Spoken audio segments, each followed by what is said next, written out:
요즘 뉴스나 인터넷 커뮤니티를 보면 캄보디아가 범죄 소굴이 됐다는 말 자주 보셨을 겁니다. 그런데 도대체 이 나라는 어쩌다 이렇게까지 무법천지로 변해버린 걸까요? 사실 캄보디아의 어두운 역사는 꽤 오래전부터 시작됐습니다. 1970년대 세계를 충격에 빠뜨린 킬링필드가 바로 이 나라에서 벌어졌죠. 당시 크메르 루즈 정권은 글씨를 읽을 줄 알면 지식인이다, 모두 없애라라며 국민 700만 명 중 무려 200만 명을 학대했습니다. 지식인, 교사, 의사, 종교인까지 몽땅 목숨을 잃었고 그 결과 캄보디아는 문명 자체가 붕괴됐습니다. 그 뒤를 이어 권력을 잡은 사람이 바로 훈센입니다. 그는 원래 크메르 루즈 군인이었지만 학살의 참상을 보고 전향해 베트남군과 함께 크메르 루즈를 무너뜨린 뒤 1985년 불과 32살의 나이에 총리가 됩니다. 문제는 그 이후입니다. 훈센은 거의 40년 동안 권력을 쥐고 캄보디아판 북한 체제를 만들었습니다. 언론은 탄압되고 반대파는 감옥에 갔고 나라의 모든 이권은 가족에게 돌아갔죠. 아들은 총리가 되고 딸들은 언론사와 통신사, 백화점 사업까지 독점하고 있습니다. 사위들 역시 대기업을 장악했죠. 결국 캄보디아는 훈센 일가의 개인 회사가 되어버린 셈입니다. 이런 부패한 권력 구조 덕분에 각종 불법 도박,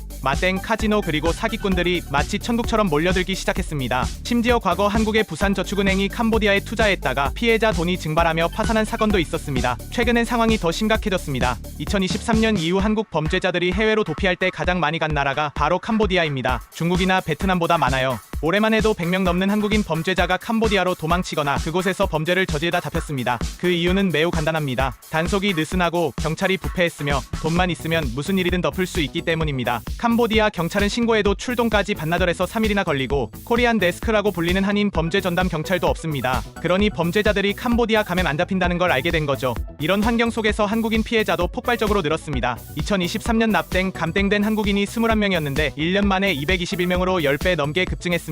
보이스피싱, 부동산 사기, 로맨스 스캠 같은 범죄들이 캄보디아를 중심으로 전 세계로 퍼지고 있습니다. 일자리를 미끼로 캄보디아에 간 청년들이 감땡당해 보이스피싱 전화를 돌리다 고땡까지 당하는 일도 있었습니다. 심지어는 목숨을 잃는 안타까운 소식도 들리고 있죠. 국제앰네스티는 캄보디아 전역에 최소 53개의 사기 작업장이 존재한다고 발표했을 정도입니다. 그런데도 캄보디아 정부는 사실상 방치하고 있습니다. 훈센 가문은 여전히 권력의 중심이고 범죄 조직과 정치권이 한 몸처럼 얽혀 있기 때문이죠. 현지 교민들 사이에선 한국 범죄 조직들이 독재 정권과 손잡고 도피범들을 보호한다는 말까지 돌고 있습니다. 이런 상황에서도 한국은 1987년 이후 지금까지 1조 6천억 원 넘는 원조를 해왔습니다. 캄보디아의 세 번째로 큰 원조국이죠. 앙코르와트 관광객 1위도 한국인이었을 만큼 우리는 그들의 경제에 큰 도움을 주었습니다. 하지만 이제 그 관계는 급속히 악화되고 있습니다. 이제는 여행객보다 사기 피해자, 납땡 피해자 뉴스가 더 많이 들리니까요. 결국 캄보디아가 범죄 천국이 된 건 40년 넘게 이어진 독재와 부패, 그리고 국제사회의 무관심이 만든 결과입니다. 한때 미소 짓던 여행지였던 캄보디아는 이제 한국인조차 두려워하는 나라가 되어버렸습니다.